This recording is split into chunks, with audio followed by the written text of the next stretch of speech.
Hello everyone, myself Dharmjeet Singh और मेरा jam mathematics 22 में इस बार 101 रैंक आया है।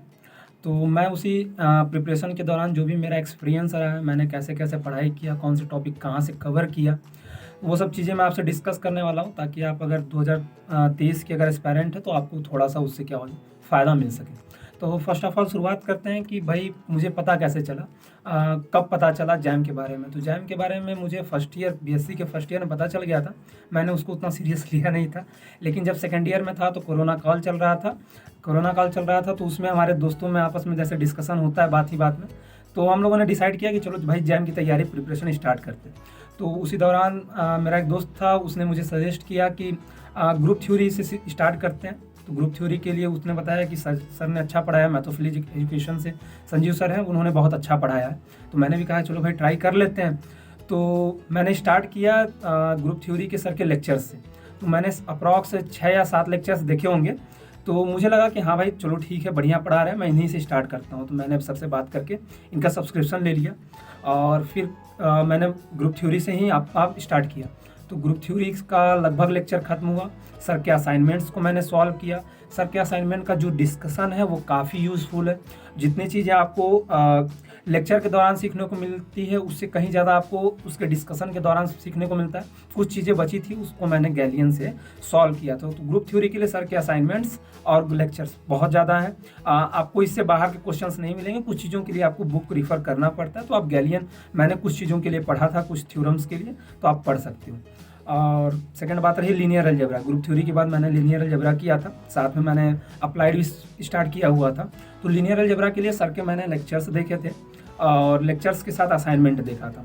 तो सर के लेक्चर्स लीनियर अलजेब्रा के लिए वेक्टर स्पेस से सर ने शुरू किया है, लास्ट में ले जाकर के मैट्रिसेस पढ़ाए हुए हैं।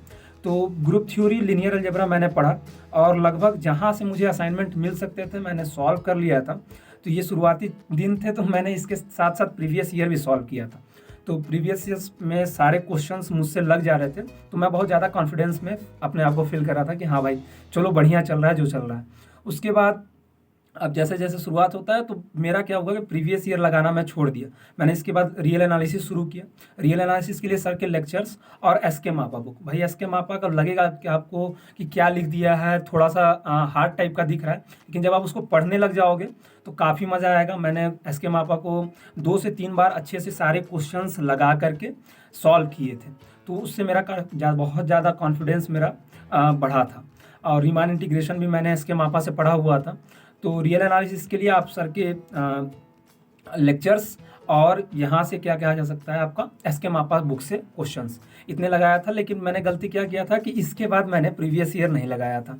और उसके बाद रही इंटीग्रल कैलकुलस के लिए। तो इंटीग्रल कैलकुलस के लिए मैंने सर के लेक्चर्स देखे थे और संवेदना पब्लिकेशन से मैंने क्वेश्चंस प्रैक्टिस किए थे। तो हुआ क्या कि मैंने मल्टीपल इंटीग्रल अच्छे से पढ़ लिया, बाकी आगे का चीज़ें पढ़ ली। डेफिनेट इंटीग्रेशन मैंने सोचा कि चलो भाई 12th लेवल का आता है, आराम से पढ़ लूँगा।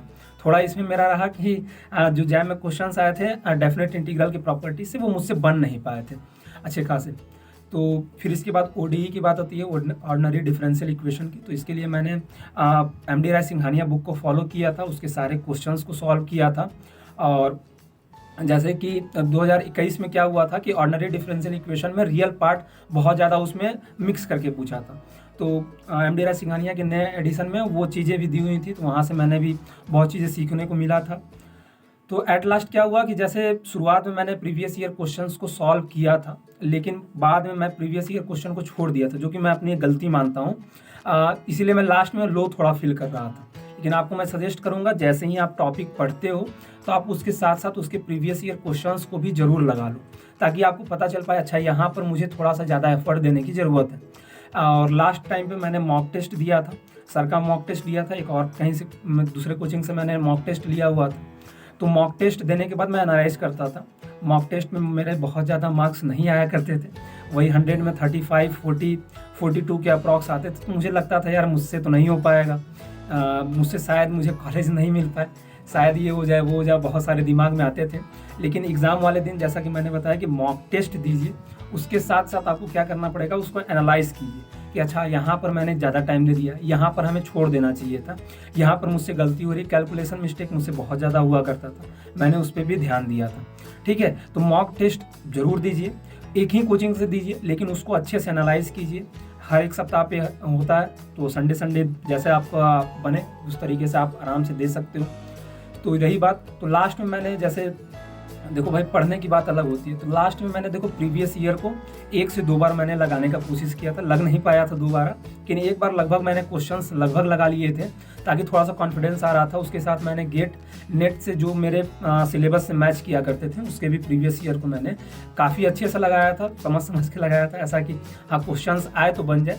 1-2 क्वेश्चंस ऐसे थे कि डायरेक्ट वहाँ से मतलब उसी कॉन्सेप्ट पे भी आ गए थे, तो वो देख के मुझे काफ़ी मज़ा आया था। मुझसे क्वेश्चंस एट द मोमेंट बन गए थे, जिसमें और लोग टाइम भी लिए हों। तो एट लास्ट मैं यही कहूँगा कि आप लोग देखिए, पढ़िए बढ़िया से पढ़िए, और जैसे पढ़ना अलग चीज़ है, लेकिन उसके नंबर्स ऑफ क्वेश्चंस, मतलब बहुत ज़्यादा क्वेश्चंस लगाइए, क्वेश्चंस के पीछे भागिए। देखिए कॉन्सेप्ट लगभग सारे लोग पढ़ लेते हैं, प्रैक्टिस नहीं किए रहते हैं, तो क्वेश्चंस बनाने में थोड़ा सा क्या होता है, दिक्कत होता है। बहुत पढ़ लीजिए, लेकिन आप अगर प्रैक्टिस नहीं किए रहेंगे तो मज़ा नहीं आएगा, क्वेश्चन नहीं बन पाता। तो एट लास्ट मैं आपको यही कहूँगा कि मन लगा के पढ़िए, कॉन्सेप्ट को पढ़िए, लेकिन उसका अच्छे से अप्लाई कीजिए, अच्छे से क्वेश्चंस लगाइए, और लगभग गेट नेट के भी प्रीवियस ईयर लगा लीजिएगा जो आपके सिलेबस से मैच करते हो।